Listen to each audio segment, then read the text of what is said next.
Salutare oameni buni și bine v-am regăsit pe canalul nostru de YouTube. Așa cum v-am promis în episodul trecut, astăzi vorbim despre surpriza pe care o am pentru voi. Și este vorba de Xiaomi Mi 10T Pro. Un telefon destul de interesant, care este probabil să fie la un preț ceva mai accesibil din punct de vedere al unui dispozitiv high-end. Și de ce spun acest lucru? Dacă ar fi să urmăresc modelul de anul trecut, Xiaomi a avut Mi 9, Mi 9 Pro, Mi 9T.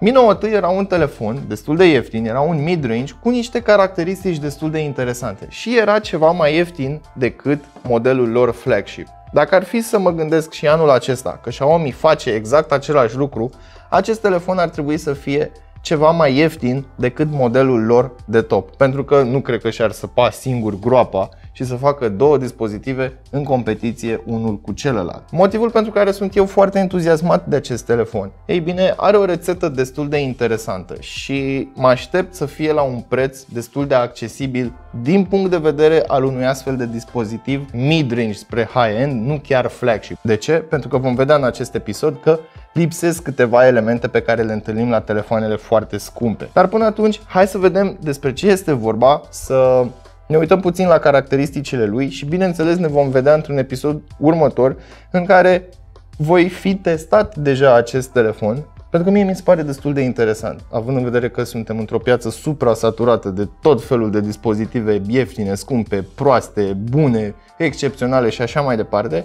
Acest telefon mi se pare că păstrează o balanță destul de bine echilibrată în ceea ce privește prețul pe care îl poți da pe un dispozitiv, dar și ceea ce îți oferă el înapoi, de la hardware, la experiență de utilizare și bineînțeles feeling-ul pe care îl ai atunci când tu folosești acest telefon. Ca să poți vorbi despre acest lucru trebuie să-l și testezi. Iar motivul acesta este, eu vreau să testez acest telefon ceva mai mult decât alte dispozitive pentru că mi se pare interesant. Mi se pare că are acel ceva de care eu încă nu sunt sigur. Dar înainte de toate, nu uita să te abonezi și să activezi notificările, iar mai apoi intră pe cel.ro/giveaway pentru a te înscrie în concurs. Dar înainte de a trece la treburile noastre, în cazul în care îți place aventura și vrei să-ți clătești ochii cu peisaje, poți să te abonezi la canalul nostru care se numește România din dronă, iar acolo poți vedea diferite orașe sau diferite scene cinematice trase cu drona și bineînțeles cu GoPro-ul. Ceea ce pot să vă spun sigur este că pe lângă telefonul în sine și husă, Xiaomi a inclus și una bucată încărcător de 33 de W. Da, spre deosebire de știm noi cine, prietenii noștri cu mărul mușcat, avem și un încărcător. De ce am spus asta? Pentru că multe companii își bat puțin joc de Apple că au scos încărcătorul de pe telefonul lor recent, de pe iPhone 12. Însă putem observa asta și la Xiaomi, care are o mică glumiță, și Samsungul, care și el are o glumiță, OnePlus, care spune că includ un încărcător gratis în pachet. Totuși, să fim serioși, este doar o strategie de marketing. Dar, lăsând gluma deoparte, apreciez foarte mult că Xiaomi mereu a avut aceleași accesorii. În unele cutii a lipsit husa, dar în ceea ce privește cablu și încărcătorul mereu au fost calitative. Iar de data aceasta avem câteva schimbări estetice, cum ar fi husa în sine este în două tonuri acum, avem Xiaomi scris, o suprafață mată, satinată și o suprafață glossy. În cazul în care pun telefonul cu fața în jos pe o suprafață, aici, în colțuri, husa este puțin mai ridicată, iar pe partea din spate, la fel, în jurul camerei, este ceva mai ridicată ca să poate să protejeze sticla. Cablul în sine este un pic mai gros, este un pic mai calitativ și bineînțeles suportă acei 33 de W fast charge și pe partea estetică avem un element roșu în interiorul mufei, atât pe cablu cât și pe încărcător. Acum că am dat accesoriile și ambalajul deoparte, hai să vorbim și despre telefon în sine. Veți vedea de ce am avut această surpriză plăcută în momentul în care am deschis telefonul. Vom vorbi prima oară despre materiale, hardware, iar apoi vom vorbi despre performanța telefonului, experiența de utilizare, camere, dar și calitatea audio. În primul și în primul rând, Gorilla Glass 5 pe spate și Gorilla Glass 5 pe față. Rama este făcută din aluminiu, iar telefonul cântărește undeva la 218 grame. Înălțimea lui este de 165 de mm, grosimea de 9,3. Asta înseamnă că telefonul este unul destul de baban, destul de masiv, la naiba. Până și mie mi-e greu să ajung aici fără să fac puțină gimnastică cu degetele. Cam asta ar fi de spus despre senzația pe care o ai când ții telefonul în mână. Chiar dacă este mare, este destul de confortabil, iar marginile nu îți intră în palmă sau în partea aceasta a degetelor în momentul în care ții în mod landscape ca să vezi un film sau să te joci. Butoanele se află pe partea din dreapta a telefonului, iar butonul de power are incorporat și un senzor de amprentă. Tot pe rama telefonului mai găsim 1, 2, 3, 4, 5, 6 și cu asta de aici 7 benzi GSM. De ce? Pentru că telefonul are compatibilitate 5G. Porturile. Una bucată USB tip C la baza telefonului, iar în stânga avem grila difuzorului, o gaură pentru microfonul principal, iar aici avem slotul pentru cele două SIM-uri. De ce? Acest telefon nu are suport pentru card microSD și vine în două variante, una de 128 și una de 256 de GB.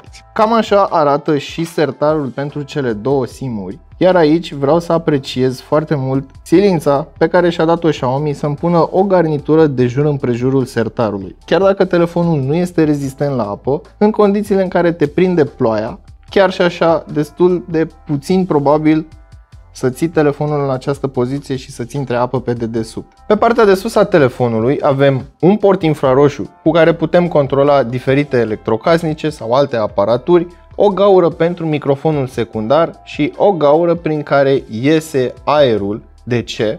Pentru că în partea de sus a telefonului avem casca pentru apeluri, ce este dublat de un difuzor.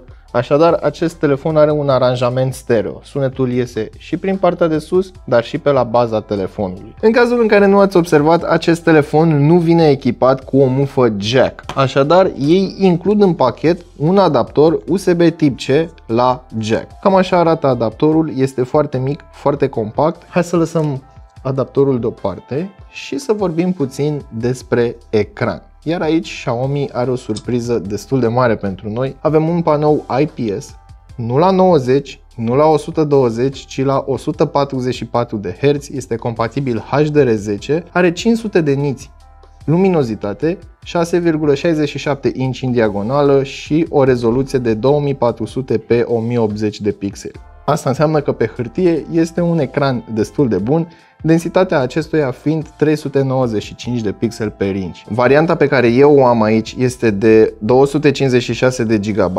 Snapdragon 865 și 8 GB RAM. Practic este modelul Spec Out. Așadar mă aștept ca în testele mele nu să se miște ireproșabil, să nu văd nici măcar lăguț. Să nu uităm, flash-ul în sine, memoria telefonului este UFS 3.1, deci ar trebui să fie ceva mai rapidă decât un MMC clasic sau un UFS variantă mai inferioară.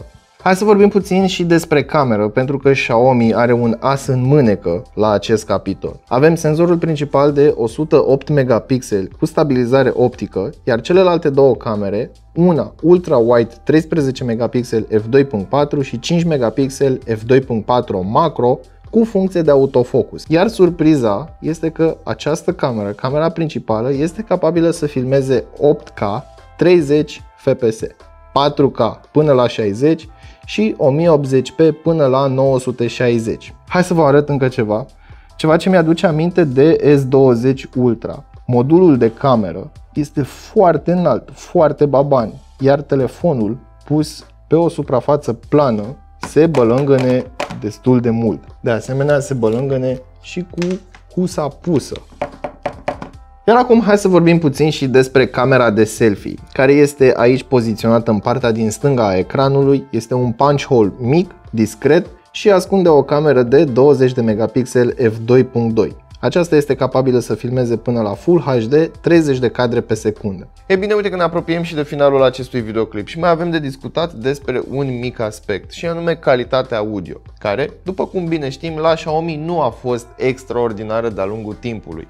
Da, într-adevăr, au avut difuzoare în pas cu competiția, dar niciodată să se apropie de ceea ce poate să ofere Apple, Samsung, LG sau Sony. Dar uite că de data aceasta, cel puțin la ultimele lor modele premium, inclusiv Mi 10 și Mi 10 Pro, telefoanele lor au sărit un pas, au urcat un pic pe scara acestei calități și acest lucru este valabil și pentru Mi 10T Pro. Un telefon care se aude destul de tare, nu o să pierzi apeluri, în schimb sunetul devine puțin distorsionat la volum maximum, ceva de genul acesta.